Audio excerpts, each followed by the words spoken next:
Hello friends, welcome to your blogger channel blogger Satyam Gupta. तो आप देख सकते हैं आज हमारे साथ सिराज भैया हैं। तो आज हम इनसे पूरा डिटेल्स में पूछने वाले हैं कि अगर आप बाइक जो है वो अगर फाइनेंस करवाने के लिए जा रहे हैं तो क्या कुछ आपको पॉइंट्स जो है वो ध्यान में रखना चाहिए और कैसे आप अपने कुछ पैसे जो है वो बचा सकते हैं। तो पिछले हमारा वीडियो में इन्होंने काफ़ी हेल्प किया था जिसमें कि हमने अपाची 162V का जो है वो फाइनेंस स्कीम बताया था।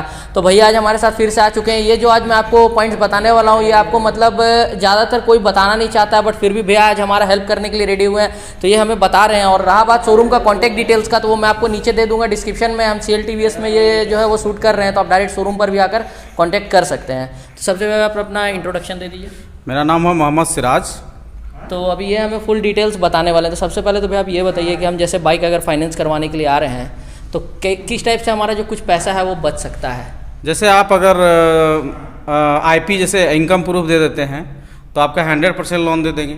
100%? हाँ, 100% लोन जैसे इनकम प्रूफ में क्या क्या आ गया? इनकम प्रूफ में आपका सैलरी स्लिप हो गया, IT जैसे ITR हो गया, मतलब बिजनेसमैन का ITR हो गया और जो जॉब करता है उसका सैलरी स्लिप हो गया। ठीक है, मतलब इनकम प्रूफ अगर ये सब हम दे देते हैं तो आप 100% तक हमें लोन कर दीजिएगा। ऑन हाउस प्रूफ जैसे बिजली बिल वगैरह हो गया, ये सब देते हैं। और जिसका इनकम प्रूफ नहीं रहता है वो किस तरह से नहीं रहता है तो जैसे डाउन पेमेंट अगर बढ़ा के देते हैं तो उसमें क्या होगा कि उसको रेट ऑफ इंटरेस्ट कम लगेगा। अच्छा, तो अब मान लीजिए जैसे कि ये तो हो गया इनकम प्रूफ का बात, तो इससे हमें 100% का लोन मिल जाएगा। अब बात करते हैं कि जैसे अगर हम डाउन पेमेंट ज़्यादा करते हैं तो उससे क्या इफेक्ट पड़ता है लोन पे? उससे आपका रेट ऑफ इंटरेस्ट जो होता है ना वो आपका कम लगेगा। कम लग जाएगा? हाँ, कम लगेगा। टेन्योर भी कम होगा तो उससे आपका इंटरेस्ट कम लगेगा। टेन्योर कम मतलब जैसे क्या? जैसे आप जैसे ज़्यादा डाउन पेमेंट दे रहे हैं और कम समय के लिए कर रहे हैं तो आपका रेट ऑफ इंटरेस्ट घट जाएगा। और अगर हम जैसे मान लीजिए कम अगर डाउन पेमेंट करना चाहते हैं और टेन्योर भी हम कम रखना चाहते हैं तो ऐसा हो सकता है? नहीं, वैसा तो नहीं होगा क्योंकि कम डाउन पेमेंट में टेन्योर ज़्यादा लेना पड़ेगा और अगर हम कम करते हैं तो आपका EMI जो होता है वो ज़्यादा आ जाएगा तो वो मतलब ज़्यादा EMI आपका एक्सेप्ट नहीं होगा। अच्छा। क्योंकि ऊपर से फिर रिजेक्ट कर देगा। अच्छा, तो ये मतलब प्रोसेस है। हाँ। तो ये हो गया डाउन पेमेंट का बात। अब मान लीजिए जैसे हम डाउन पेमेंट अगर ज़्यादा करते हैं तो कितना % तक जैसे हमें ज़्यादा करना होगा? जैसे मान लीजिए कि अगर हम अपाची लेते हैं या कोई सी भी अगर हम बाइक लेने के लिए आते हैं, मान लीजिए सपोज डेट उसका ऑन रोड प्राइस 1,20,000 या 30,000 के समथिंग है तो कितना हमें मतलब मैक्सिमम जो है वो डाउन पेमेंट करने से बेनिफिट मिल पाएगा? जैसे आप कम से कम 60+ कीजिए। 60? हाँ, 60 मतलब जैसे 60% या 60,000? नहीं 60,000। अच्छा, 60 मतलब 65,000 कर दीजिए, 70,000 तक कर दीजिए तो उसमें क्या कि टेन्योर कम मिलेगा। अच्छा, उसमें आपका रेट ऑफ इंटरेस्ट कम हो जाएगा। हाँ। तो टेन्योर ऐसे कितना टेन्योर लेने में सबसे ज़्यादा बेनिफिट होता है? जैसे कितना मंथ के लिए कराने में? 12th मंथ का ले लीजिए। 12 मंथ का? हाँ, 12 मंथ का ले लीजिए। 12th मंथ का टेनर रहेगा, आपको 11 महीने देना है। 11 महीने देना है। और 1 महीना का क्या? 1 महीना जो है आपका जो है ना डाउन पेमेंट दे रहे हैं उसी में आपका ऐड रहेगा, यानी 1 महीना आपको मिल रहा है बेनिफिट मिल रहा है। तो मतलब हमें पेमेंट 11 महीना ही करना है? 11 महीना ही करना। तो जैसे जितना कम टेन्योर लेते हैं इंटरेस्ट उतना कम हमें लगता है? कम लगता है और उसमें हमें डाउन पेमेंट भी ज़्यादा करना पड़ता है? ज़्यादा देना पड़ता है। ठीक है, ये हो गया। और जैसे अगर मान लीजिए कि डॉक्यूमेंट्स को लेकर जैसे आपने बताया तो और जैसे कुछ आप बताना चाहेंगे कि जैसे हमें और किस तरह से कुछ बेनिफिट मिल सकता है अगर हम फाइनेंस कराने आते हैं? नहीं, वैसा तो और कुछ नहीं है, जो भी था वो आपको तो बता ही दिए। अच्छा, तो अभी जैसे मान लीजिए कि जो एक ऑफर चलते रहता है कि मतलब 0% इंटरेस्ट रेट, तो उसमें 0% वाला वो कंपनी का जैसे सीजन वगैरह में निकालता है। अच्छा। तो उस समय मिलता है, मतलब ज्यादातर फेस्टिवल टाइम में ही निकलता है। फेस्टिवल टाइम में ही होता है। तो उसमें क्या रहता है ऑफर की? मतलब ये रहता है कि मतलब ज्यादा डाउन पेमेंट हमें करना पड़ता है? हाँ, ज्यादा डाउन पेमेंट करना पड़ता है। और उसमें टेन्योर हमें लगता है कि 12 महीना ही के लगभग रहता है ना? तो ज्यादा डाउन पेमेंट में आपका टेन्योर कम रहेगा। टेन्योर कम रहेगा।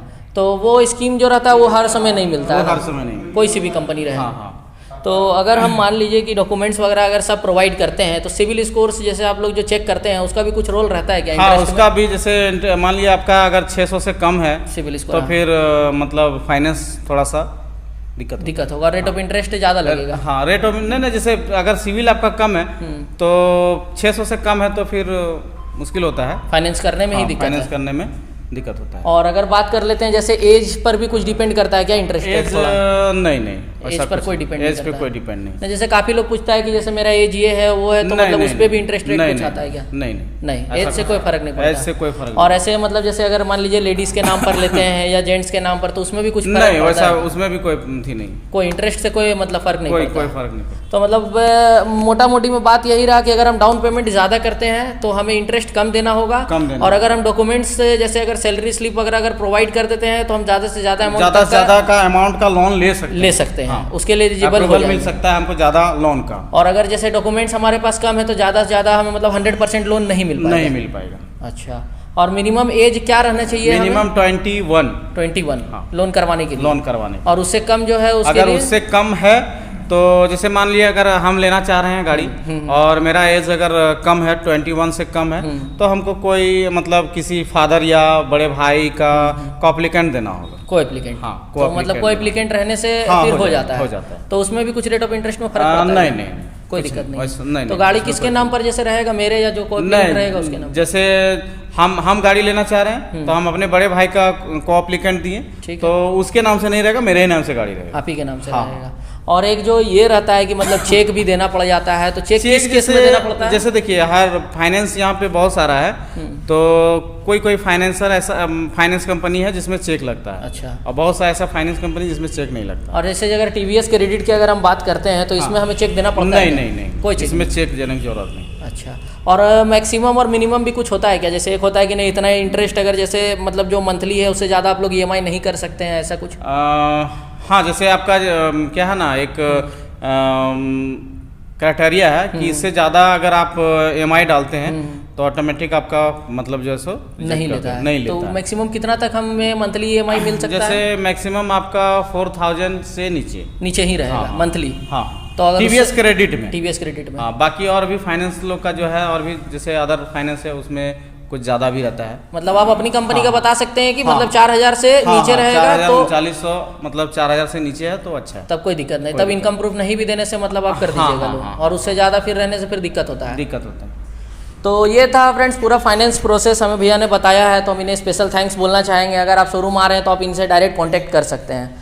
तो होप करता हूँ आपको वीडियो अच्छा लगा, आपकी जितने भी डाउट्स है वो सब क्लियर हो गई हो। अगर फिर भी आपको कुछ पूछना हो तो आप मुझे डायरेक्ट इंस्टाग्राम पर मैसेज कर सकते हैं, उसका लिंक आपको नीचे डिस्क्रिप्शन में मिल जाएगा। तो मिलते हैं हम नेक्स्ट वीडियो में, तब तक के लिए I am Satyam Gupta signing off. Thank you friends.